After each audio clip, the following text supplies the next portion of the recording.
Bienvenido a este nuevo programa de Rompecabezas. Hoy queremos hablar de un tema que está muy en boga, que es una oposición entre Jesús y la Iglesia. Vi el otro día un video en YouTube que tenía muchísimas vistas y que plantea precisamente por qué amo a Jesús y odio a las religiones.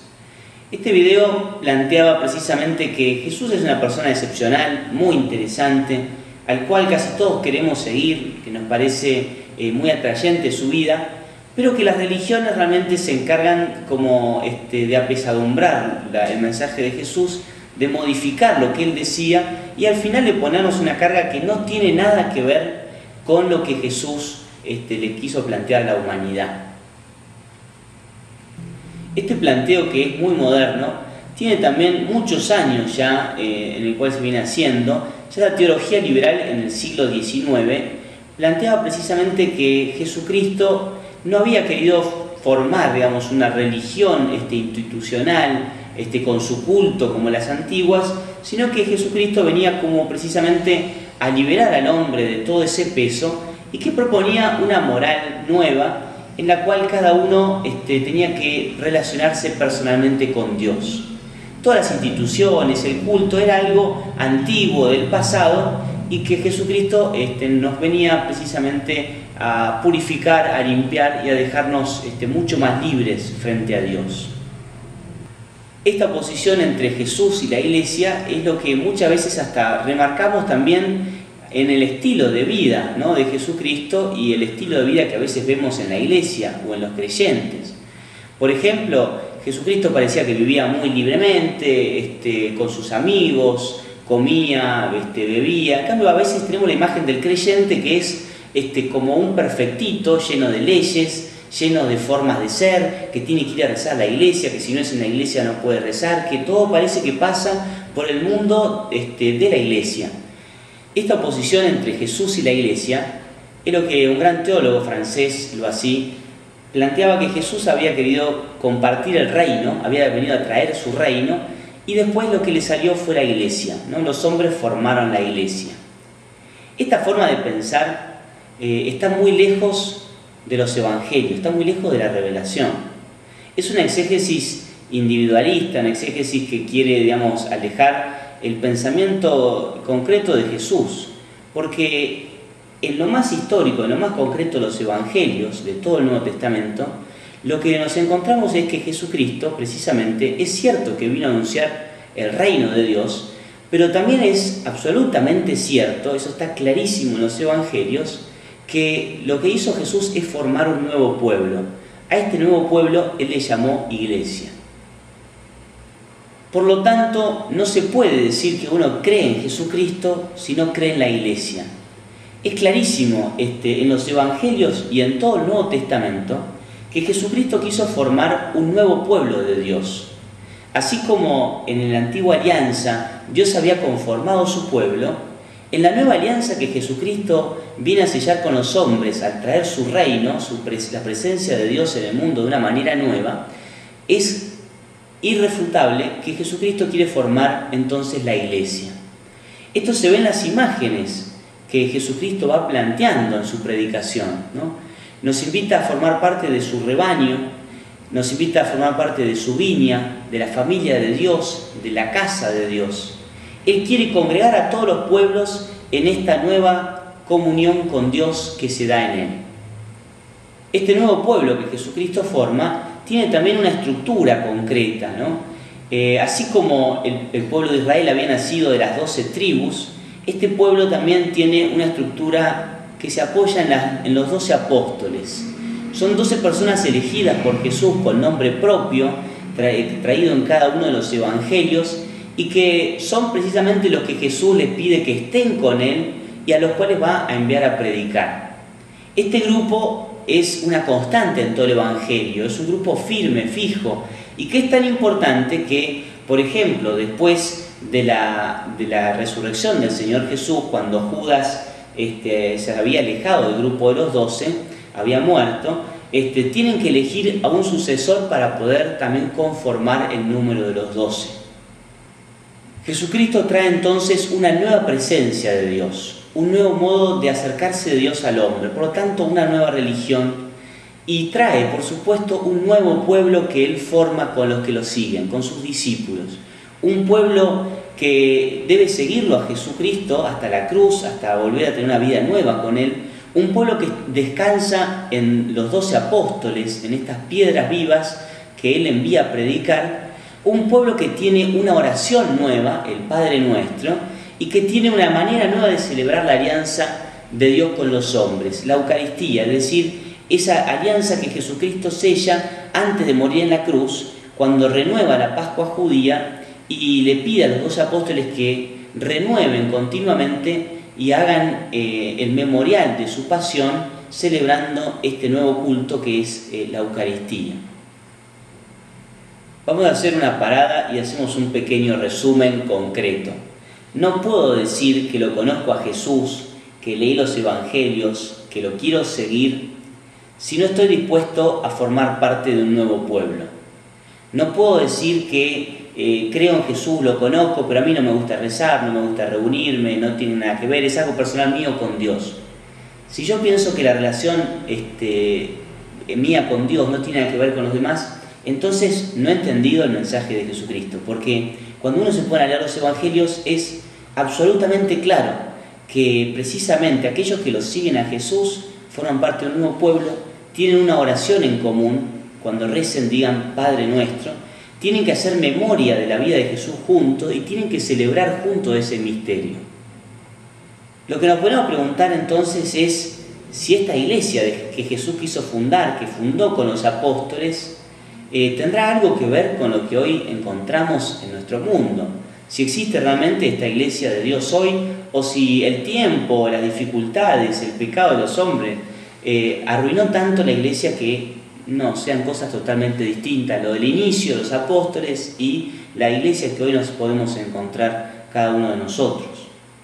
Una primera aproximación a la respuesta de esta pregunta sería dejar de considerar tan idealmente el inicio de la iglesia, ¿no? Muchas veces pensamos que, claro, Jesucristo era Dios, era totalmente santo y por lo tanto la iglesia que Él fundó al inicio era inmaculada, no tenía mancha, era una cosa pura, santa. En cambio, la iglesia que hoy nos encontramos nosotros a veces nos muestra signos de tanta debilidad. Sin embargo, esto, si leemos los evangelios nuevamente, nos encontramos que no fue así. En el grupo de los 12, el grupo de los elegidos para ser las piedras vivas de la iglesia, encontramos las personalidades más interesantes, ¿no? Encontramos el grupo de los hermanos que son absolutamente explosivos, que, digamos, no se caracterizan por la paciencia, por la sencillez. Encontramos a un Pedro, que es un apóstol muy importante para los evangelios, que es muy testarudo, que no lo entiende a Jesucristo, que en el momento clave que tenía que serle fiel, lo traiciona. No solamente Pedro está ausente, sino que todos los apóstoles, menos Juan, no le acompañan a Jesús como tendrían que haber hecho en el momento de la cruz. Y por lo tanto vemos que la iglesia del inicio es una iglesia muy débil. Aún después de la muerte de Jesucristo, cuando ya habían visto a Jesús resucitado, les cuesta creer en Él, les cuesta aceptarlo, no lo entienden.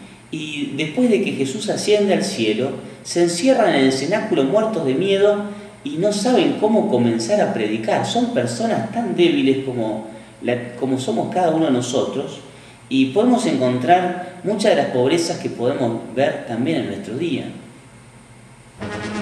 Atención, noticia de último momento. El primer papa, Pedro, acaba de traicionar a su maestro, lo abandona, lo deja solo en la cruz.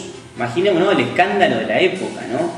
Imaginémonos también, atención, uno de los 12, los elegidos, el círculo íntimo de Jesucristo, el Señor del universo, acaba de traicionarlo por un par de monedas de oro y dicen que era ladrón, dicen que estafaba a la gente, porque los evangelios dicen que Judas era ladrón, o sea que en aquella época hubiese sido un escándalo si hubiese enterado todo el mundo de que uno de los 12 no sabíamos qué hacía con la plata del maestro.